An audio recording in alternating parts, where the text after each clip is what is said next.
$10.000, más todos los riesgos que se pueden presentar con el tratamiento que realizábamos antes. Entonces, acá fue cuando ya empezamos a tomarlo el pie equinovaro como un problema social, porque para nosotros, entre recidivas, pies abandonados y pies neurológicos y postraumáticos, el mundo de población que tenemos cautiva es muy grande y a uno se le va abriendo a medida que va teniendo la experiencia y que la gente va sabiendo de la clínica Ponseti que hay en su institución. Entonces, aquí fue cuando ya empezamos a tener experiencia, a empezar a subirnos de edad, porque nos fuimos cogiendo confianza y empezamos ya a tratar pacientes mayores, como esta paciente de 42 años, pie equinovaro, llegó porque la hija tenía pie equinovaro, la operaron y recidivó, entonces ella llevó a la hija a que la corrigieran. Cuando yo la vi caminando así, yo le pregunté, ¿usted qué pasó? Y me dijo, no, pues yo tengo lo mismo, pero pues tengo 42 años y no tengo solución. Y fue la que primero arreglamos, o sea, en 8 yesos, tenotomía percutánea, transferencia del tibial anterior. Y doña Gertrudis, que de 62 años consultó por dolor, y con ella 18 yesos, transferencia del tibial anterior, tenotomía percutánea. Entonces ya se nos empezó a abrir un mundo completamente diferente y empezaron a llegar pacientes postraumáticos, con anquilosis, con lo que a ustedes se les ocurra. Ya vamos en este momento en 85 pacientes, en la cual, lo que les digo, con yesos, o sea, hay que tenerle fe a la ligamentotaxis porque funciona en cualquier articulación y a cualquier edad. Y eso es lo que vamos a ver en las charlas más adelante del pie equinovaro neurológico y del pie equinovaro en adultos que vamos a hablar.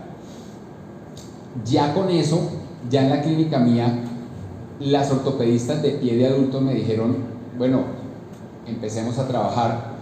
Ya estamos trabajando 2 ortopedistas de adultos y conmigo en la clínica Ponseti, y ellas están poniendo sus propios yesos también, y ya llevamos en este momento trabajo de ahí 20 pacientes de adultos, o sea, adultos, estamos hablando por encima de 18 años, con tenotomía percutánea en la unión miotendinosa, que todos esos detalles lo vamos a hablar en la charla de pie equinovaro del adulto, y 85 pacientes manejados adultos en la clínica Ponseti en 3 años. Entonces, lo que yo les digo es que en el momento en que ustedes empiecen, se les va a aumentar el tipo de población, el tipo de edad. Por eso, los cursos que ustedes piensen hacer, cursitos de una mañana, hay gente que hace cursos a los fisioterapeutas para que hagan el método Ponseti. Esto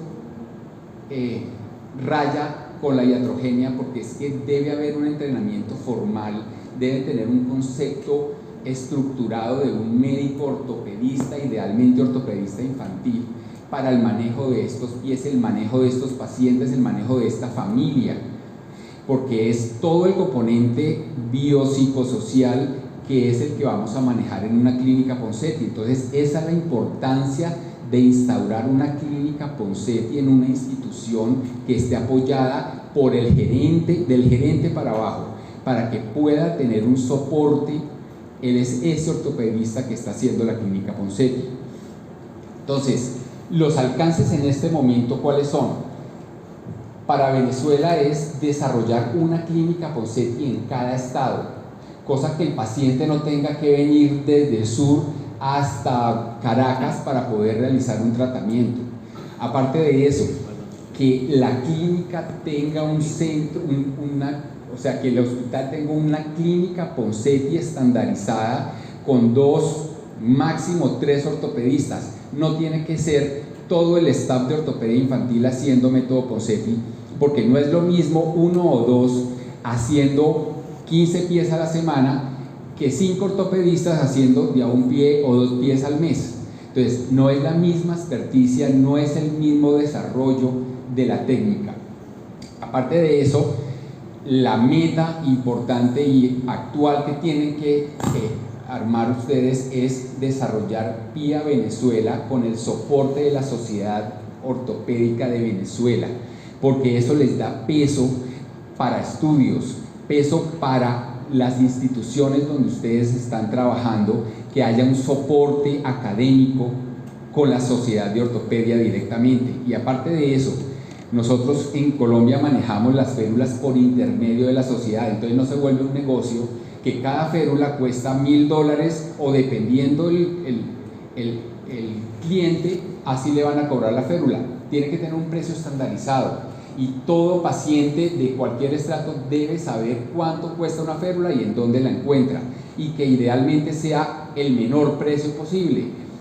Entonces, hay formas de importarlo y de que la Sociedad de Ortopedia maneje unos stand de férulas y que cada clínica Ponseti tenga 30 o 40 férulas y que se intercambien entre clínicas, o que la sociedad intercambie las tallas. O sea, hay mucha cosa por trabajar, pero que tenemos que hacerlo estandarizado en una clínica Ponseti, no individuos haciendo tenotomías en cada estado o en cada hospital y teniendo las complicaciones o los riesgos que se le ocurra porque no tienen un soporte ni tienen una experticia para poder realizar esto cada semana. Aparte de eso, esto tiene que ser un soporte por intermedio del plan de salud de ustedes. O sea, el gobierno, el ministerio tiene que soportarlos y volverse una política de salud a nivel nacional. ¿Por qué? Porque lo primero que va a pasar es que arman ustedes la clínica Ponseti y lo primero que le caen son las ONGs. Entonces uno dice, no, pues una ONG, perfecto, me va a pagar más y me va a pagar y me va a entregar la férula. Pero resulta que la ONG, como decimos en Colombia, es pan para hoy y hambre para mañana, porque donde se vayan, ustedes se quedan sin soporte. Y esto debe tener un soporte nacional que los apoye y que debe estar metido dentro del sistema, cosa que el pediatra ya sabe que lo va a mandar a la clínica Ponseti de mi ciudad, en el hospital tal, y por el chat se va a comunicar con el ortopedista y ahí le mandé un niño con pie equinovaro. Eso tiene que estar dentro del sistema de salud. No tenemos por qué depender de una ONG, porque es lo peor que nos puede pasar. Lo peor que nos puede pasar es que nos den todo regalado. Nosotros somos los líderes y tenemos que propender porque eso lo organiza el gobierno, liderado por nosotros, y nosotros somos la punta de lanza para el desarrollo de las clínicas Ponseti a nivel gubernamental. Para el futuro, ya después de que ustedes tengan la clínica Ponseti, y este es el paso en que estamos empezando nosotros, el siguiente paso es poder desarrollar clínica Ponseti para el pie equinovaro del adulto. Ustedes no se imaginan lo incapacitante que es y el mundo de pacientes que hay adultos con alteraciones en los pies por tejidos blandos, por capsulares. No estamos hablando óseo, pero por tejidos blandos y capsulares, que es el 95% de las deformidades que se producen en los pies y que producen alteración de la marcha en los pacientes adultos. La importancia para ellos que es poderlos corregir solo con yesos y tener que evitar las osteotomías, todas las artrodesis, todo lo que le puede producir una incapacidad y una discapacidad el resto de la vida, de por sí que ella la traía, y aparte de eso hacerle una artrodesis, pudiéndolo corregir con solamente ligamentotaxis con los yesos, le cambia la vida al paciente. Entonces, por eso en la charla que vamos a hablar de pie equinovaro del adulto es que me van a entender la importancia de tener una clínica Ponseti de adultos, desarrollar las guías de manejo. Y la cuestión básicamente es que nosotros somos los que tenemos los pacientes y nosotros somos los que tenemos que desarrollar el protocolo de manejo de un pie equinovaro del adulto. Estados Unidos no lo tiene, Europa no lo tiene. entre África, Asia y Suramérica y Centroamérica, somos los que podemos desarrollar esa técnica y podemos desarrollar el protocolo, porque somos los que tenemos los pacientes. Por eso, toda la bibliografía que a ustedes se les ocurra averiguar, no la hay. Nosotros tenemos que desarrollar esa bibliografía y hacer estudios multicéntricos y empezar a tener carpeta de cada paciente, poder hacer las mediciones, cosa que ya podamos reunir información y empezar a hacer artículos con base en eso, porque somos los que le tenemos que enseñar a Norteamérica y a Europa cómo se maneja un pie equinovaro en el adulto, porque ellos no tienen esa casuística. Entonces, para nosotros es muy importante empezar, y ya después de empezar, ir jalonando el resto de países que tenemos esta patología para poder manejarla. Entonces, básicamente, y ya por último, es poder que el ortopedista del adulto cambiarle el chip y quitarle placas, tornillos, artrodesis, clavos de calcaneotibiales, y que puedan tener, aunque sea en su cabeza, decir, bueno, empecemos con unos yesos y miramos a ver cómo nos va y si lo podemos alinear con la técnica Ponseti. Entonces, eso es un trabajo de muchos años, pero pues lo tenemos que tener en la cabeza y lo tenemos que empezar. Muchísimas gracias. Yo no uso férulas, pero por ejemplo en Brasil usan férulas, en Chile usan férulas, incluso férulas abductoras. Entonces, en este momento no tenemos protocolo para eso, y ya así, viéndolo por encima, ya hay un estudio doble ciego aleatorizado para escribir sobre el manejo de las férulas. Yo en este momento hay 85 pacientes sin férulas. Lo que pasa es que ya esos adultos acabaron de crecer y no van a deformarse más, y si yo ya le cambio el apoyo a la parte ósea y articular por un apoyo normal, pues que vuelva a recidivar, la verdad no lo he encontrado, y con terapia física para fortalecer el tibial anterior no he necesitado nada más. Tenemos que hacer ese estudio y ya con base en eso establecer un protocolo, y muy probablemente nos dirá que tenemos que usarla o que no lo sabemos, pero la experiencia mía en este momento es que no necesito férulas. Eso es en adultos. En niños, en el mundo entero tenemos de todo. La cuestión básicamente que nosotros tenemos que saber, y que eso nos lo da el tener una clínica Ponseti, es que si el niño no usó la férula y la mamá no usó la férula, es culpa de nosotros, no de la mamá. Y es culpa que nosotros no la educamos adecuadamente y que no interiorizó la importancia de la férula, y que eso nos va a evitar otros yesos y otra cirugía. Y el tipo de férula es lo que queremos estandarizar a nivel de la Sociedad de Ortopedia, para que ellos sean los que importen las férulas y se las repartan a cada clínica Ponseti, estandarizadas las férulas de Iowa, que tienen la ventaja que tienen un bloqueo. Entonces así el niño se pare a tratar de quitar la correa, ese bloqueo no le va a permitir quitarla. Aparte de eso, pues es una férula que permite una dorsiflexión, que tiene una longitud adecuada y estandarizada en la abducción del pie. Entonces, férulas, si ustedes se lo proponen, en Colombia estamos hace 5 años en esto, y ya en este momento todos los paquetes tienen férula de Iowa originales. No hubo necesidad de imitarlas ni de contratar a un ortesista que nos hiciera la misma férula. Plata hay. La cuestión es el liderazgo que ustedes le pongan para que, con base en la Sociedad de Ortopedia, puedan ingresar y puedan manejar los bancos de férulas, que nosotros manejamos más o menos por clínica 50 férulas, y nos intercambiamos con la sociedad por si nos falta la talla. O sea, es empezar a desarrollar los protocolos entre ustedes, que cada país es diferente, pero es empezarlo a hacer. Y van a ver que en 5 años ya usted no va a necesitar ningún ortesista, va a utilizar férulas originales, y aparte de eso a un costo mucho menor que las que se compran al ortesista. Doctora Pecciotti, Carlos, ¿quieres decir algo? Sobre el mismo tema. Nosotros presentamos un artículo de 423 pacientes multicéntricos que hicimos con Egipto, India, Brasil. Lo presentamos en Iowa Journal en el año 2020, donde veíamos el manejo de pacientes deambuladores y hablábamos precisamente sobre la ferulización o no. Al final es un tema muy controvertido, realmente hay grupos que lo manejan y nosotros por lo menos manejábamos para pacientes deambuladores mayores de 15, 20 años en algún momento ferulización. Después nos cambiamos a la realización de la... Usar las férulas, ¿vale?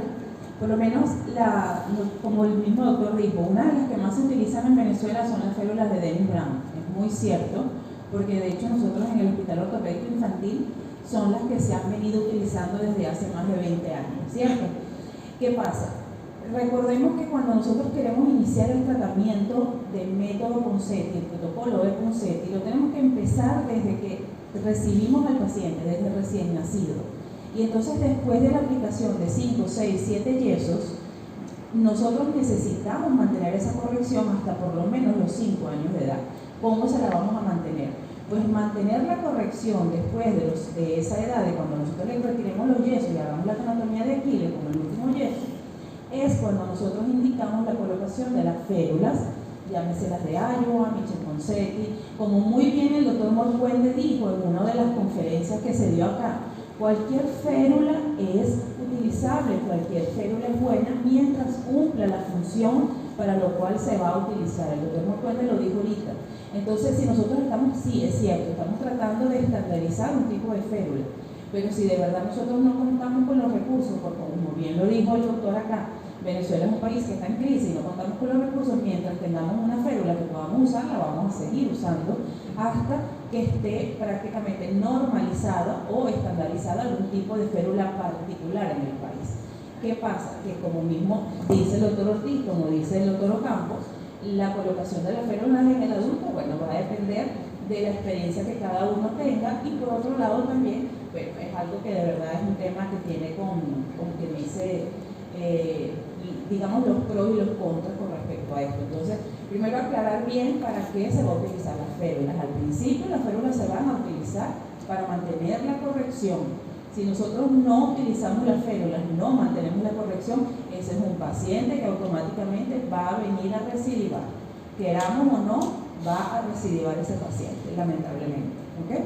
Entonces, ahora, con respecto a lo que estaban comentando por acá, que es lo que nosotros estamos haciendo para la elaboración, cómo vamos a hacer para entrar a estandarizar el programa a nivel de Venezuela, para que sea algo a nivel político, o gubernamental, o como lo queramos llamar, económico. Pues bien, como el mismo doctor Arza comentó, primero que nada tenemos que empezar por prepararnos, entrenarnos, saber en realidad o tener prácticamente como una certificación que a ti te diga que tú estás preparado para la aplicación del método Ponseti, es decir, que tú más o menos tienes algún conocimiento de la aplicación, y eso es lo que prácticamente nosotros hemos venido haciendo en estos últimos tiempos.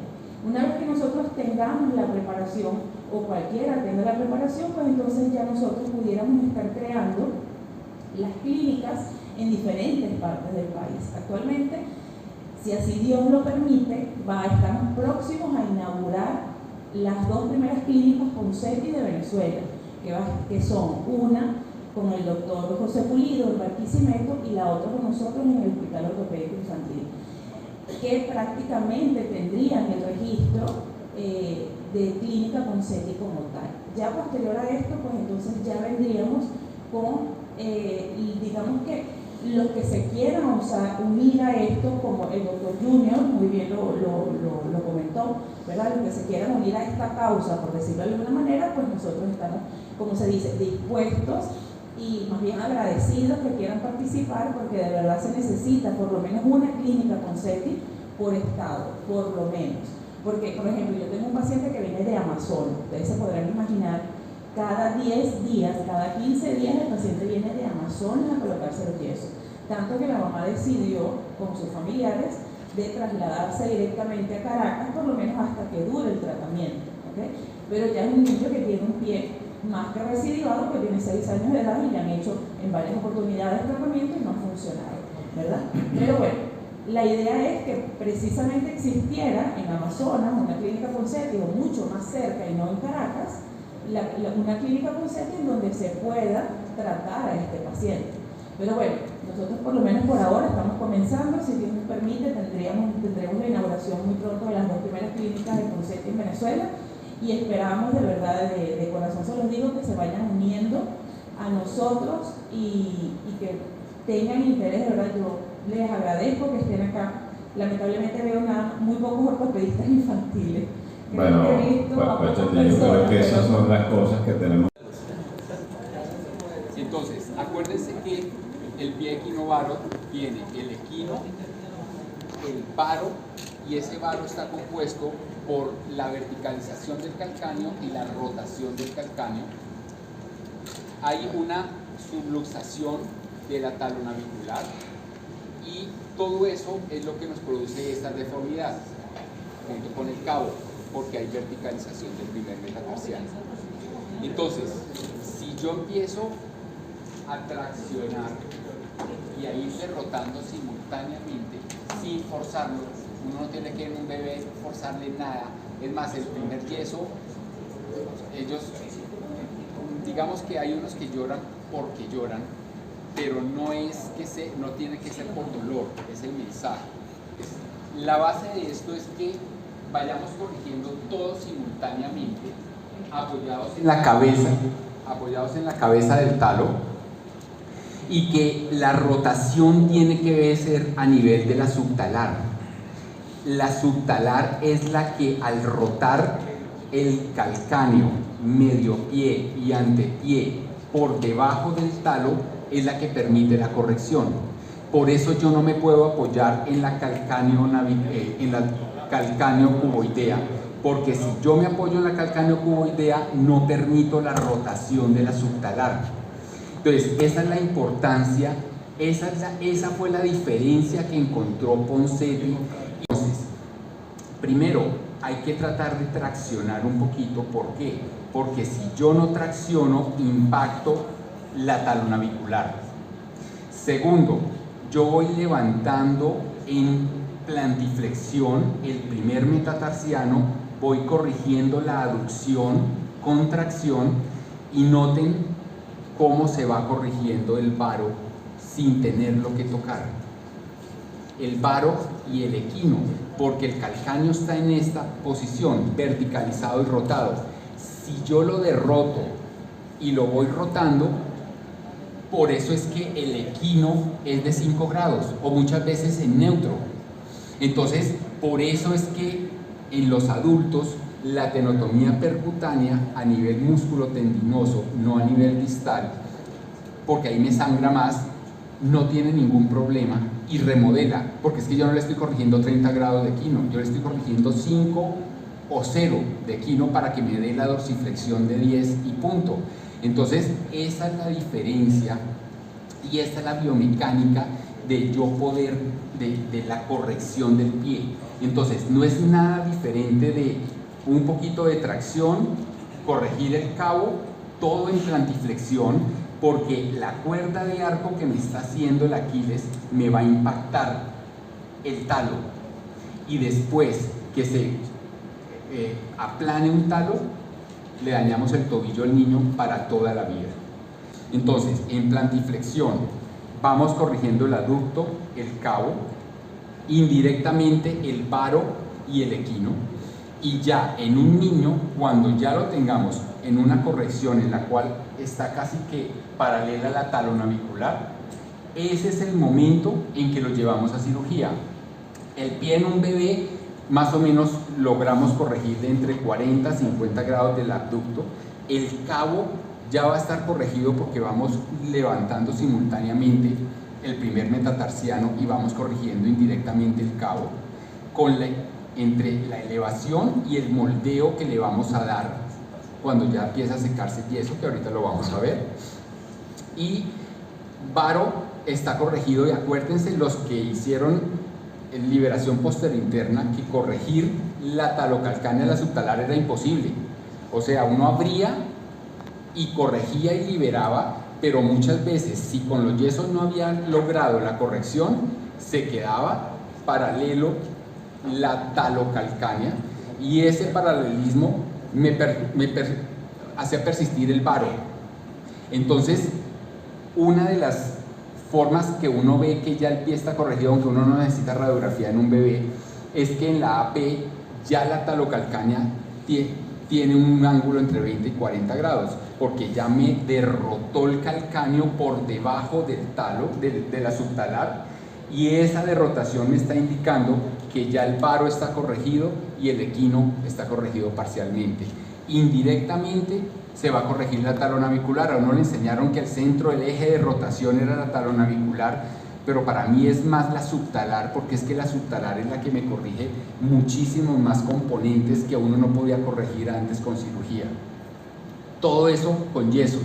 ¿Por qué hasta el muslo? Pues porque tenemos que tener estirado el compartimento medial para poder evitar la recidiva y para que nos rinda más. En el adulto yo los intercalo corto, largo, porque produce dolor de rodilla en el adulto, pero en el niño siempre es hasta el muslo, siempre lo más proximal que se pueda, más o menos entre 90 y 60 grados de flexión de rodilla.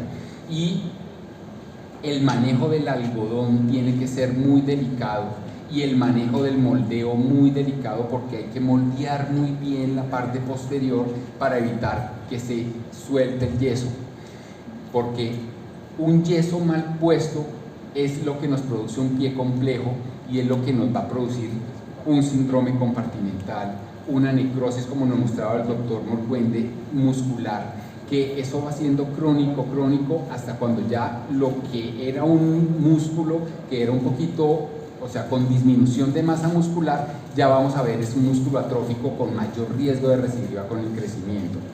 Entonces, vamos a empezar a poner los yesos al mes y medio.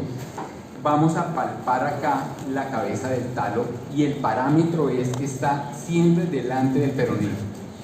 Esa es la que nos lleva, porque como ellos son gorditos no es fácil poderlo palpar, pero delante del peroné ahí está la cabeza del talo.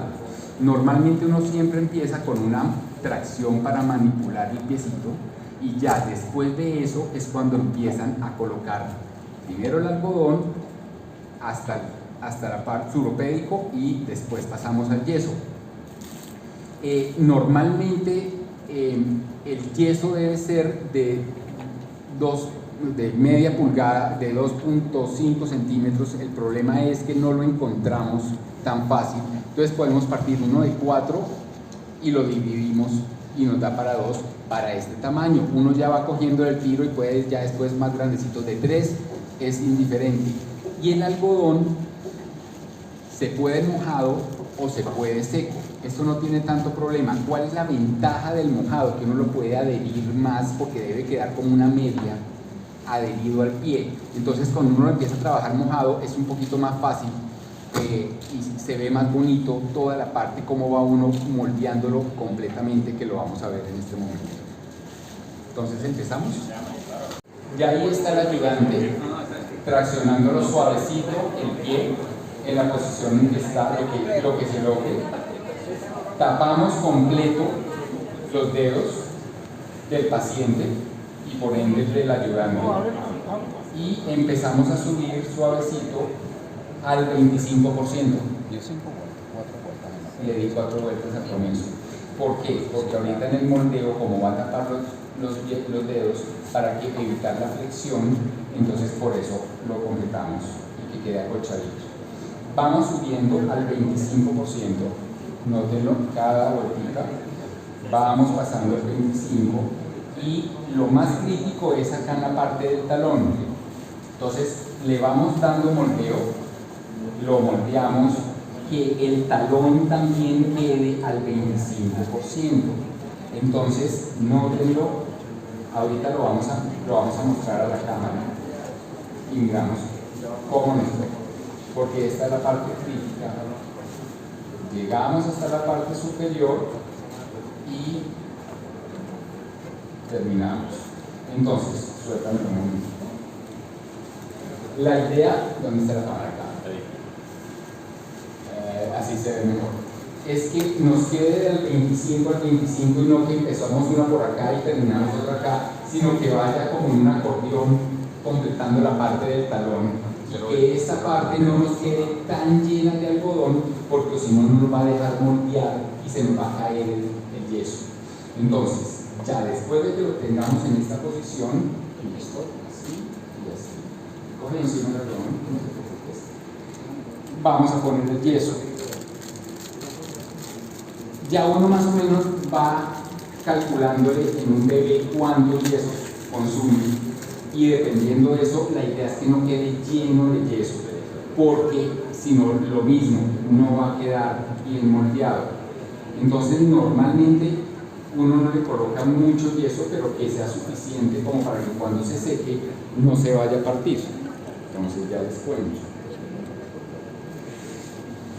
Bien, ahí. Empezamos. Lo mismo. Más o menos 3, 4 vueltas, vamos moldeando para sacarle el aire y vamos subiendo. Exacto. Ya cuando llegamos a la parte del talón, empezamos a moldear ahí mismo. Moldeamos, vamos subiendo, depende del fraguado, es la velocidad con que nosotros tenemos que actuar, porque hay unos que se demoran y son más cremosos, mientras que hay otros que secan muy rápido. Entonces uno le va cogiendo el tiro al fraguado. Ya después de que lo tengamos en esa posición, me sueltan los dedos, me sostienen el pie, el muslo, moldeamos. Noten, quiero verlo acá de lado para que me lo vean de lado, es el apoyo que vamos a tener a nivel de la cabeza del talo, nunca en la calcaneocuboidea. El apoyo en la cabeza del talo y en la base del primer metatarsiano, en la parte plantar. Moldeamos el peroné, cambiamos y estamos sin perder la corrección del aducto. Cambiamos esta posición hasta cuando ya empieza a secar. Ya en el momento en que nos empieza a secar, le vamos dando moldeo a la parte anterior. Le vamos dando moldeo a la parte anterior del pie para que nos quede triangular. Entonces, debe quedar plano en la parte anterior, triangular en la parte lateral, moldeado en la parte posterior,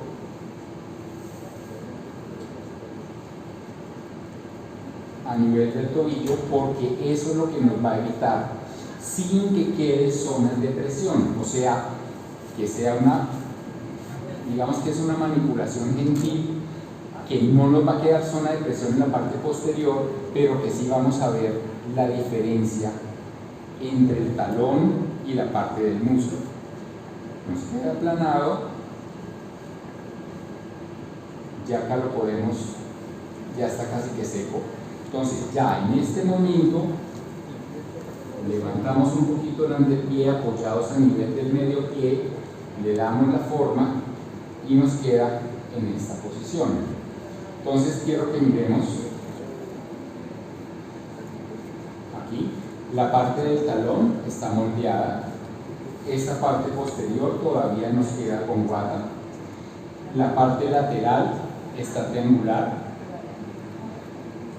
la parte anterior está cubierta todos los dedos, la parte lateral lo mismo, está triangular, ya está.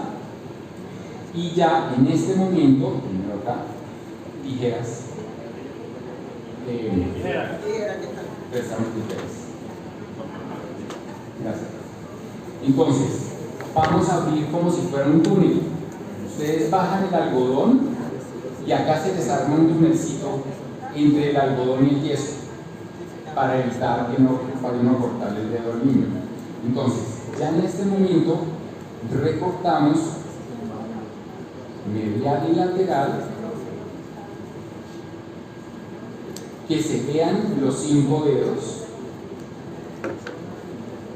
Abrimos la guata.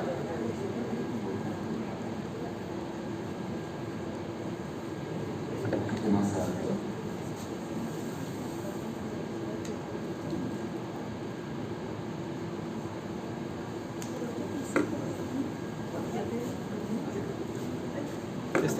Y el abrir la guata ya nos tiene que permitir ver los 5 dedos. Remodelamos todos los bordes laterales.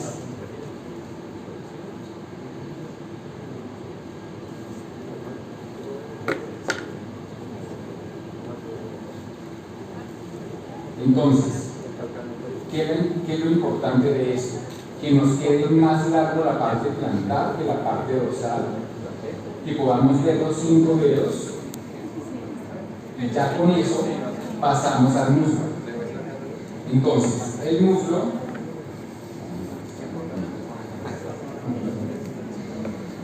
lo mismo, mi doctora, la mano va a estar a nivel de la base de la ingle, en pocas palabras, para yo tener el mayor número de muslo. Entonces uno quita el pañal y lo moviliza hacia el lado, pues de todas maneras tapando los genitales, porque si no se vienen.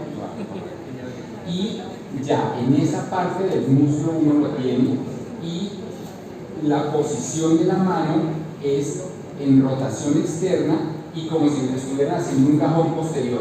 Ustedes me entienden que es un cajón posterior, porque es muy importante, perdóname por organizar, si nosotros hacemos, lo movilizamos y lo llevamos hacia anterior, nos va a hacer un antecurvatum de la tibia. Y eso es lo que, esa deformidad, pues, o sea, vamos a producir otra deformidad. Entonces, ¿qué es lo importante? Que ya como está seco, nosotros vamos a hacerle en rotación externa y un poquito hacia atrás, como si estuviera haciendo en un cajón posterior. Es una cosa muy sutil, pero es muy importante tener ese detalle para poder colocar ya la parte del muslo. Entonces, terminamos con la parte del muslo. Nosotros usamos estoquineta, no sé si acá haya, estoquineta de 3. Entonces recortamos la estoquineta, la llevamos como hasta la ingle, ahí colocamos el algodón y cuando ya ponemos el yeso, doblamos la estoquineta y la completamos para que ese bordecito no le talle la ingle del bebé. Entonces, terminamos el muslo, lo mismo lo vamos llevando, o sea, tenemos que tenerlo muy reglado. ¿En qué sentido? En que pues es la única forma de poder estandarizar lo que uno está haciendo. Esta parte tiene un punto crítico que acá se puede partir muy fácil. Que uno lo refuerce en este sector no tiene ningún problema y tiene la ventaja que cuando uno lo retire, porque lo debe retirar con tijera, no con sierra, porque si no el niño se enloquece. Entonces, cuando lo retiren, yo tenía un niño que me llegó y lo estaban tratando en otro lado. Cada vez que oía la licuadora, se enloquecía, porque era el mismo sonido de la sierra. O sea, no hay necesidad, porque hay tijeras como estas o de jardinería en la cual usted le puede quitar el yeso muy fácil, lo levanta, lo abre, quita el algodón, baña al niño en ese momento, le echa cremita humectante y ahí mismo se le coloca. No se debe que tráigamelo sin yeso el día anterior, porque es que con una hora que usted lo deje sin yeso vuelve a recidivar. Entonces perdemos lo que ya hicimos la semana anterior y es mucho más difícil el tratamiento, más largo. Entonces es quitar, bañar el pie y volverlo a poner inmediatamente. Entonces es muy importante todos esos detalles, porque de eso esa es la base para que sean 6 yesos y no 12. ¿Listo? Y se nos pierda el paciente. Entonces ya después de que está en esta posición en rotación externa y un poquito como en cajón posterior, es cuando terminamos el otro yeso. Entonces, este sí lo ponemos completo. Ya ustedes le van cogiendo el tiro entre la edad, el tamaño, el tipo de yeso, para saber si lo hacen completo o no. Lo colocan completo, Yo la verdad, o sea, el doctor Morcuende nunca usa guantes. Yo uso guantes, ya, eso es independiente, no. La verdad no hizo diferencia, pero pues prefiero usar guantes porque me da mamera la bañada cada yeso. Sí, son 15 pacientes, entonces no aguanta. Entonces, termino. Teóricamente ya acá le había doblado y le había dado otras 2 vueltitas. Ya lo recibo. Mire, en la ingle, o sea, sostiéndolo. Yo le doy el cajoncito posterior y la rotación externa, lo voy doblando.